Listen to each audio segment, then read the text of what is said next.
Cedar Hollow, Kentucky, a town of just over 3,000 people where everyone knew the sheriff by name. On a cold October morning, Sheriff Daniel Whitmore's patrol truck was found idling on a deserted stretch of Route 16. The engine was running, headlights on, driver's door wide open. But the sheriff was nowhere to be found. A faint trail of blood led into the woods, and his sidearm was missing. What began as a quiet morning would soon become a nightmare that tore the town apart. At first, investigators believed the sheriff had been ambushed, a random act of violence. Search teams scoured the woods for days, but no trace of Whitmore appeared. Locals feared the worst. Rumors spread, a drug deal gone bad, revenge from an old case, or maybe a stranger passing through. But the first real clue didn't come from the forest. It came from Whitmore's bank records. Investigators found that he had been withdrawing large sums of cash, nearly $40,000 in just a few months. And then there was Clara Hayes, a real estate agent with close ties to the sheriff. Their phone logs showed hundreds of late-night calls and texts. To the public, Daniel Whitmore was a devoted husband. But behind closed doors, something darker was unraveling.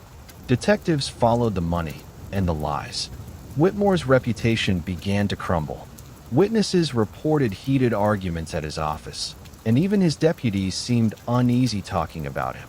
Then, 6 weeks after his disappearance, a hunter stumbled upon a shallow grave near a creek, 10 miles from where the patrol truck was found.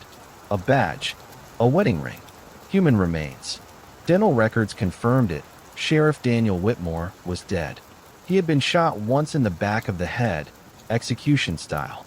The shell casing found nearby was sent for analysis, and when the results came back, the investigation took a shocking turn.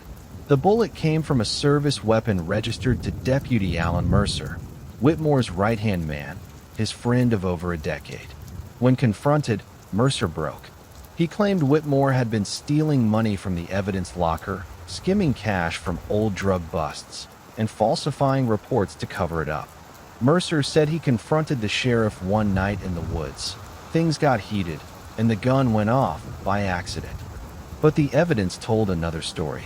The scene had been cleaned up. The body moved. The weapon hidden. This wasn't an accident. It was premeditated. Mercer later admitted he'd discovered Whitmore's corruption months earlier, but stayed silent, out of loyalty. When the guilt became too heavy, he tried to confront him. It ended in blood. Alan Mercer was convicted of second-degree murder and sentenced to 25 years in prison. The town of Cedar Hollow would never be the same. Their beloved sheriff, a man sworn to protect and serve, had betrayed his oath, and the deputy who exposed him had become a killer. Today, a small memorial still stands on Route 16. A cross, a photo, and a badge. Some say justice was served. Others still wonder if both men were victims, one of greed, the other of guilt. Because in Cedar Hollow, the truth died the same night the sheriff did.